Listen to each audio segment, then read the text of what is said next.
Good day, divine beings. Welcome to your love temple. Thank you for coming and watching us talk in our love temples. And so your love temple is your heart. Inside your life, in yourself, your body is your love temple.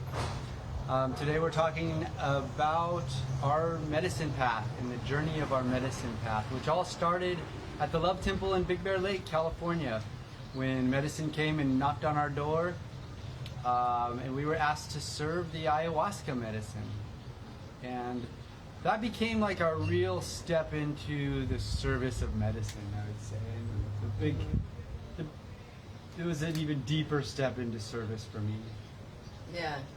Before that, I had done several ayahuasca ceremonies with other, shaman, and really had a lot of profound realizations and healings. And after meeting David, and we had both done, many ceremonies on our, with other people before we came together. And I was like, when I met him, and seeing his energy and how he'd been on this path of sacred, medicine for a long time, doing a firekeeper for sweat lodges at the bear dances in California for years and years. And when I stepped out of high school, I got into the bear dance ceremonies and sweat lodge ceremonies.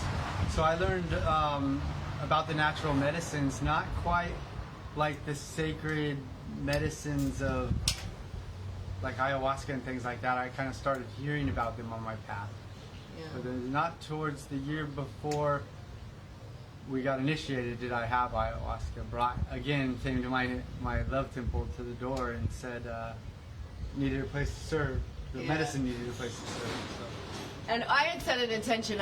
When I met David, I thought, you know what, we're ready. We'd done all these, ceremonies, and I thought we could serve this medicine. We're ready. And so we had a friend that called us up and asked us if they could come serve medicine at our house. And we said, yeah. And we didn't think anything of it at the time. But then during the ceremony, the shaman called David out and he said, I had a vision of you serving the medicine. Would you like to be initiated? That was the first night of a 3-night ceremony. Yeah. And the first night, he had the vision. And I was there during the ceremony singing my songs while the candle was lit during the medicine. And shared in that lovely way. And then I was asked to serve after his vision. And I was the one that had the intention, and I was like, oh, we're ready. And he didn't say anything to me, and I was like, what? Am I not good enough? Am I not, and so this whole process went through where, I said something to David, and he's like, well, why don't you talk to him? And I'm like, well, he didn't have a vision of me, and I finally mustered up the, I don't know, the confidence, I guess, to go talk to him. And I said, I'm the one that had this intention that and he said, well, why did you say something? And I thought, well, I don't know, you didn't have a vision of me. And he said to me, that's ego. And that really hit me. Like, most of us know if someone's in ego, they think they're better than someone. People who are really like puffed up and think that they are superior to others. We know that's ego.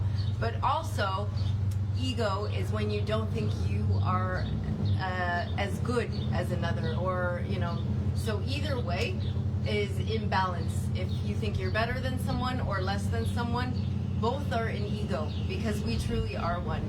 So this has been our path. And then we spent a year in Mexico. We bought an RV and spent a year learning Kambo, which is a detoxing medicine of the frog, and Bufo and mushrooms. Bufo is the toad medicine. It's the 5-MeO-DMT that blasts your mind. Yeah. So we had really gone deep into these medicines, and kind of I don't know if any of you remember, the end of this journey for us was we did a boga. And that medicine is from Africa. It's a root that it's like all the medicines combined. And I felt it going through my body and healing it. And it was really amazing. And it was the first time that I felt like it took out a lot of inflammation in my body. And I thought, wow, this is what's going to heal humanity. And after we did Iboga, we had a lot that happened to us on our path, like a lot. Then our RV broke down, my Google account got hacked, so all this money was taken out that we had been living off of. We had to leave Mexico. It was just like boom, boom, boom, thing after thing after thing. And, during that time, I got a little frustrated after Iboga. I even, one time I drank some wine and I started noticing the inflammation came back to my body. And so it didn't stay away. I was so excited after the ceremony thinking, this is really what's going to heal humanity. And I was on this high of like, wow, this is amazing. But the inflammation and everything came back. And I thought, this medicine, it didn't stick. So then, on our path. So before the Iboga ceremony, we were doing all of these different medicine ceremonies and getting initiated. And then with the Iboga ceremony, it was like after Iboga, you're not supposed to do any medicines afterwards for like 6 months. So that pretty much just stopped our medicine ceremony path. And at that moment put a hold on it. No more of those medicines. So we went for that commitment to do that medicine, to do that ceremony, and then afterwards we weren't going back to those medicines. Yeah, Iboga works with you for 6 months, and it isn't amazing. All these medicines can be very helpful and beneficial to people on their path in awakening. One of my ayahuasca ceremonies is when I was taught that we are one. And I had a lot of epiphanies along the way, but what we noticed is also what could happen during these ceremonies is that people would keep going to them, and then they would go home and not do the daily work of forgiving and striving to treat everyone like you would want to be treated. All of the daily things, like they would just get stuck into their same habits, so they weren't really growing much or transitioning. Just going for a weekend fun. Yeah, it was like a weekend, just a weekend, experience, and then they go home and do gossip and talk crap about people and do the same things and not really shift. And so we observed that as well. And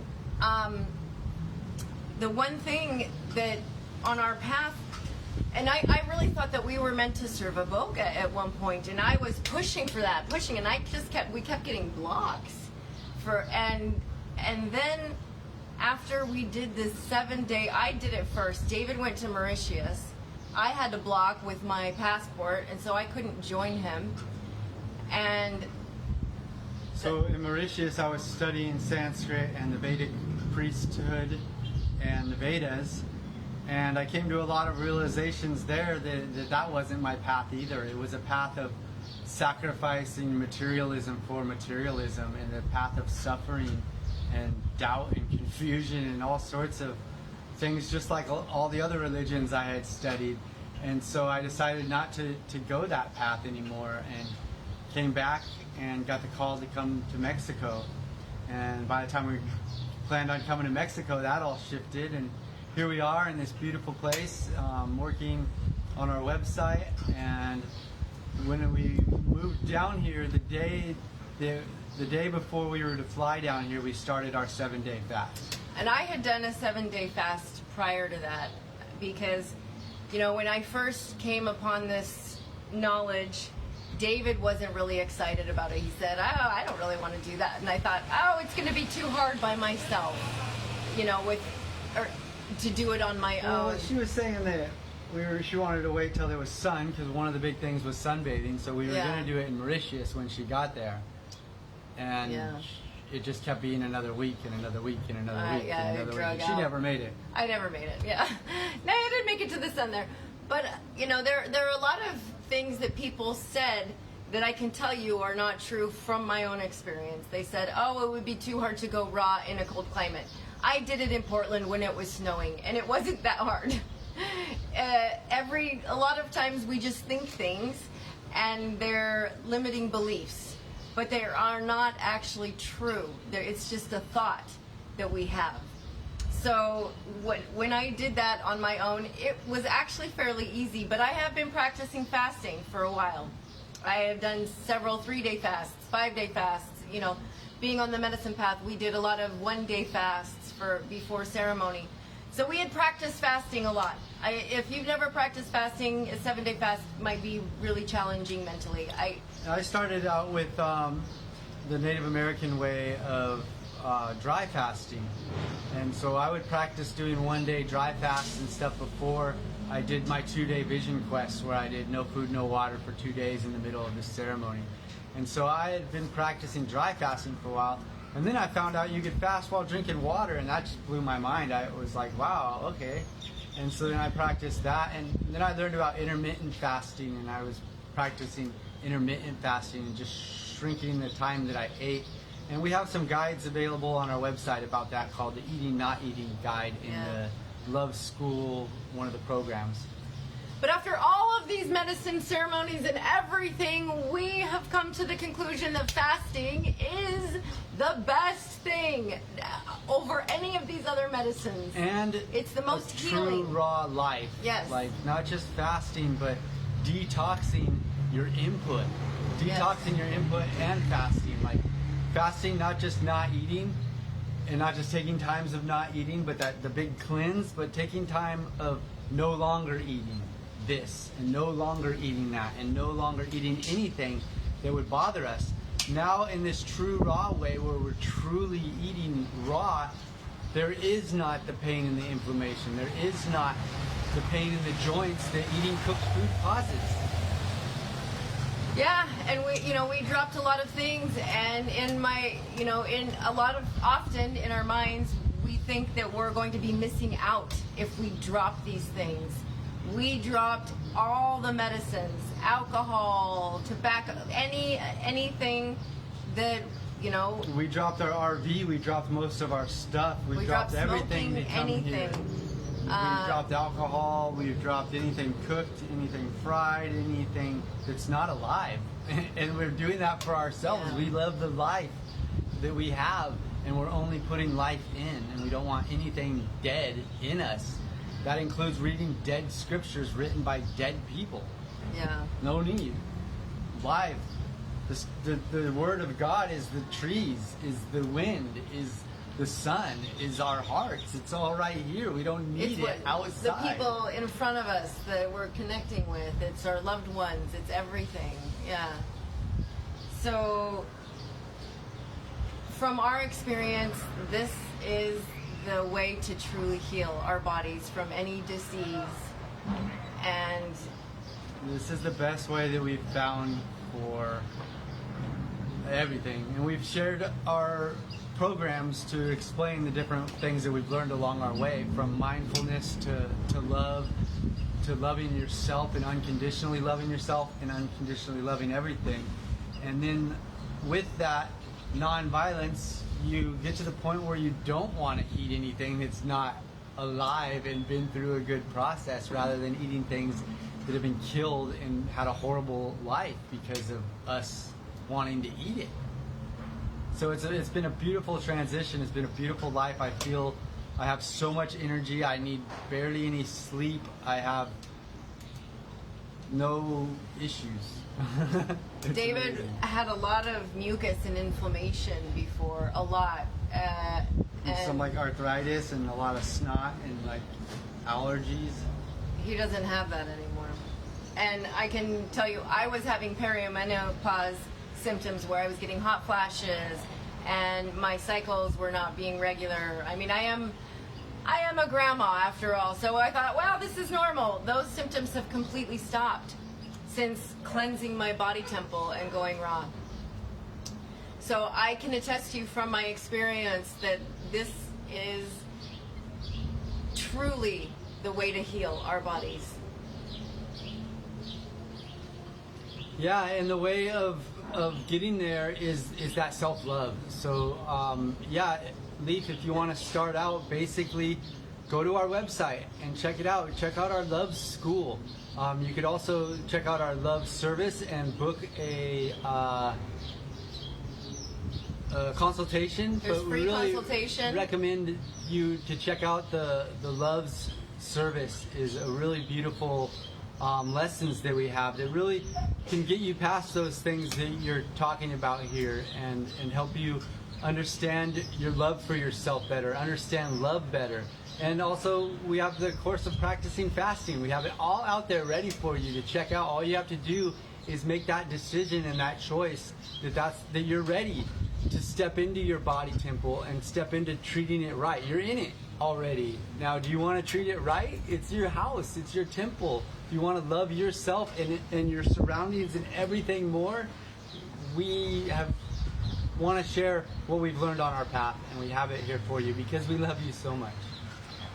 Yeah, but all paths are sacred, you know, and these things you can figure it out on your own too. That's free. Do your own research, Yeah, look up anything and everything, and Yeah, stop fasting is free.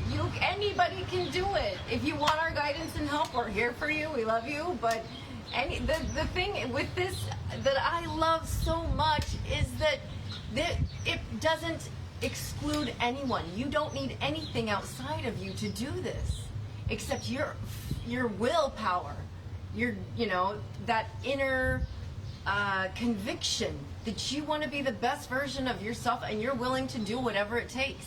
You don't need any medicine outside of you, nothing. And animals, when they get sick, they automatically fast. It's innate in their nature. And when children get sick, they don't want to eat, and we think, oh, you need to eat. No, we have been programmed that we need all this food when chicken noodle soup when you're sick. Yeah, we don't. We've been programmed that you need to eat 3 meals a day when we used to eat when we were just hungry. And so it's getting back to listening to our body temples, only eating when we're hungry. And a lot of those symptoms of depression and anger and a lot of those emotions came from the meats that you eat. The meats that you eat give you those things, and they provide a healthy environment in your gut for parasites and worms to grow, and those are influencing you.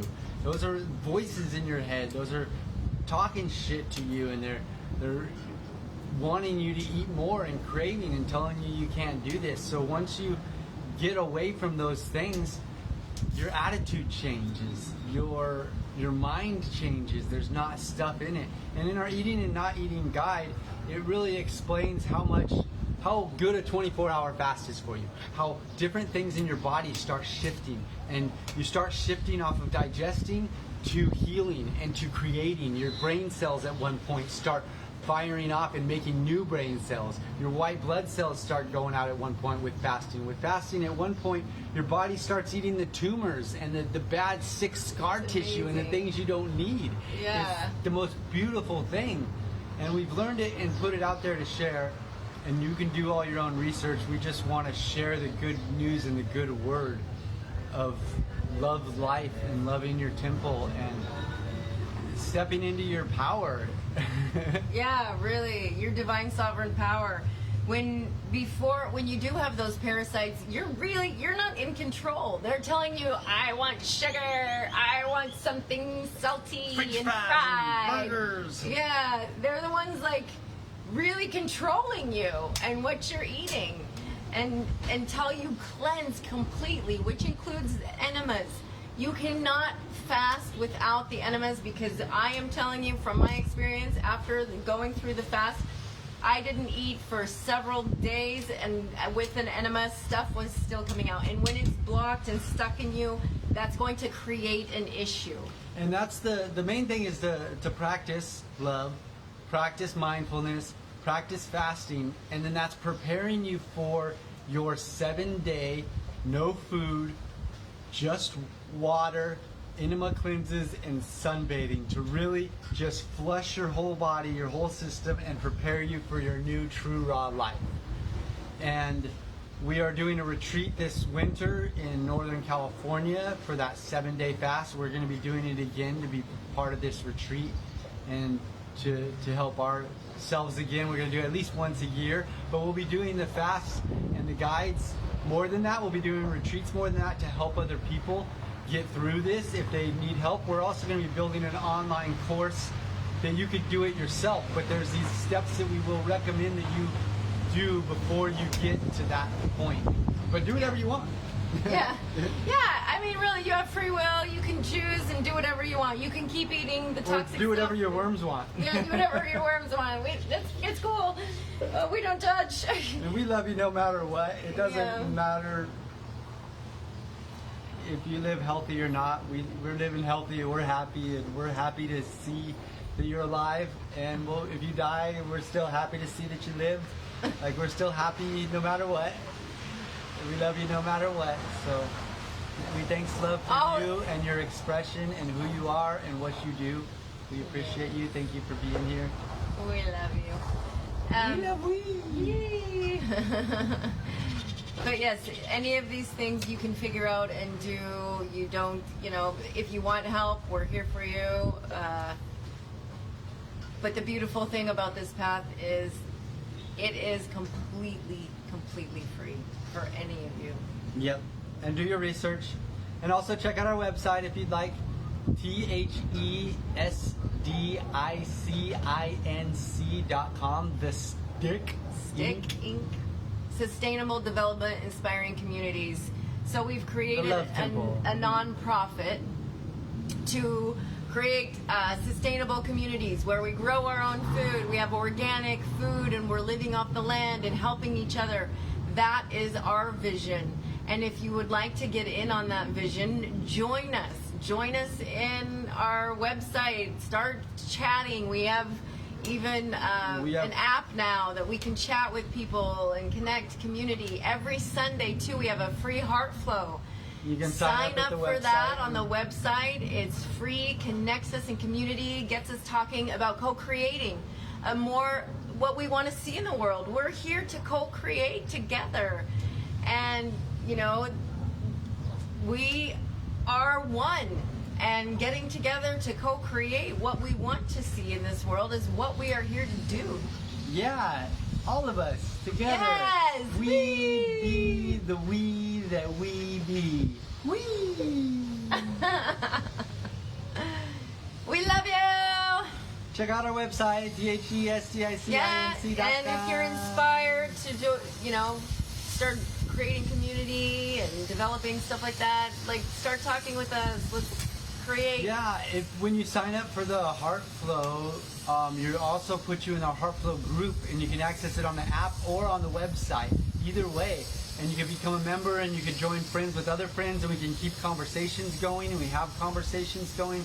We have some blog posts, and we have some forums where we can continue these conversations and these talks, and you can see what you're going through. And there's also the free consultation.